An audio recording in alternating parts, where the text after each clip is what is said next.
इउपिपिएलआ जेफोर बाथ्राफोरखौ बुंदों बे बाथ्राफोरखौ दरखार गैया होननानै सानदों आरो बेखायनो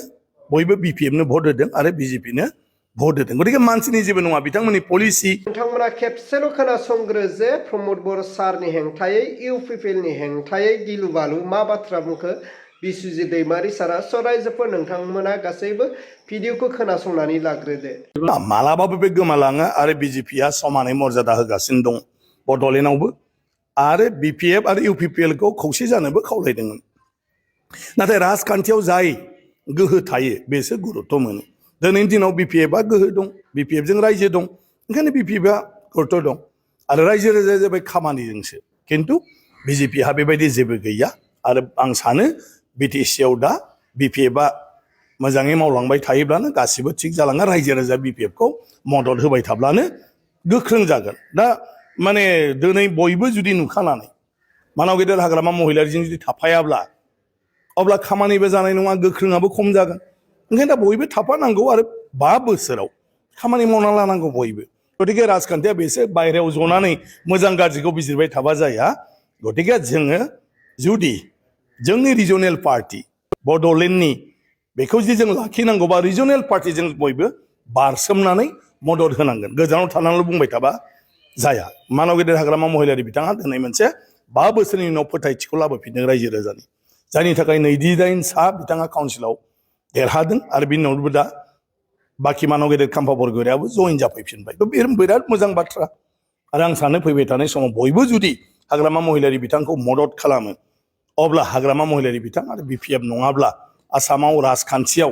खुनु बाथ्राखौनो बिटिसिखौ गारनानै बिपिएफखौ गारनानै साननो हानाय नङा ना इउपिपिएलनि जाहोना जेबो गैया इउपिपिएलआ जायफोर बाथ्राखौ बुंदों रायजो राजाया बेखौ गोनांथि दं होननानै सानाखै आरो ओंखायनो रायजो राजाया इउपिपिएलनो नङा जासे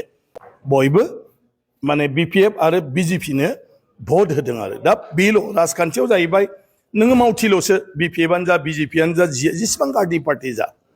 जोंहा खौथि मानसि दं अदेबानि जों हाबा मावग्रा मानसिया माने मा होनो लाखल' आरो जोंना बिटिसिआव जेनेबा हयथ' 1000ल' खिन्थु बे 1000 मावथिफ्रा रायजोनि गेजेराव हाबनानै गाव मा मावगोन गावबा गावनि पार्टीखौ बुंगासिनो दङ आरो बे मथेसो रायजोआ सापर्ट खालामगोन ओंखायनो रायजोआ इउपिपिएलआ जेफोर बाथ्राफोरखौ बुंदों बे बाथ्राफोरखौ दरखार गैया होननानै सानदों आरो बेखायनो बयबो बिपिएफनो भट होदों आरो बिजेपिनो भट होदों गतिके मानसिनि जेबो नङा बिथांमोननि पलिसि बिथांमोननि मावथांखि माने प्लेनिं आरो बिथांमोननि जेफोर स्किमनि बाथ्रा बुंदों रायजोफ्रा बेयाव आसस्त नङा जेफोरखौ मावनायनि बाथ्रा बुंदों आरो मोनसेया जाबाय 5 बोसोरनि जिथु खामानि बेखौबो रायजोआ बिजिरदों जे बे 5 बोसोराव बेसेबां रायजोनो नांगौ खामानिया जाखो आरो बेसेबां जादिया हयथ' बे बेलायावबो रायजोफ्रा फोथायथि गोमादों जे मानाव गेदेर हाग्रामा महिलारि बिथांनि दैदेननायाव थांनाय 19 बोसोर खामानि मावदोंमोन बिनि उनाव 5 बोसोराव मा जादों मा जायाखै बे निस्सय कम्पेयार जादों गतिके राजखान्थियाव दैदेनगिरिया जेबो नङा हानजाया जेबो नङा खिन्थु बिनि मावथांखियासो रायजो राजाफोरखौ माने नोङो मा होनो गोसो बोनो हागोन आरो हयथ' बे बेलायाव इउपिपिएलआ फेलें जादों आरो बिथांमोना जेखौ सानबाय थादों एक्चुअलि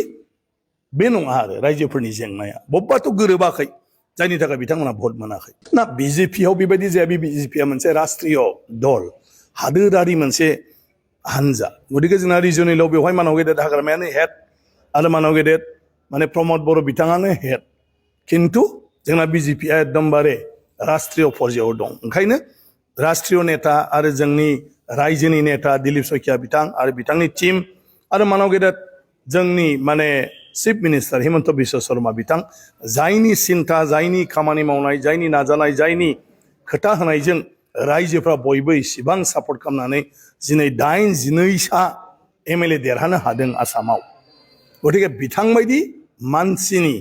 जिथु साननाय हनाय बेजोंसो मन्त्रि सभाया जागोन जेफोर खामानि मावनो लादों बिजेपिनि दैदेननायाव एनडिए सरकारा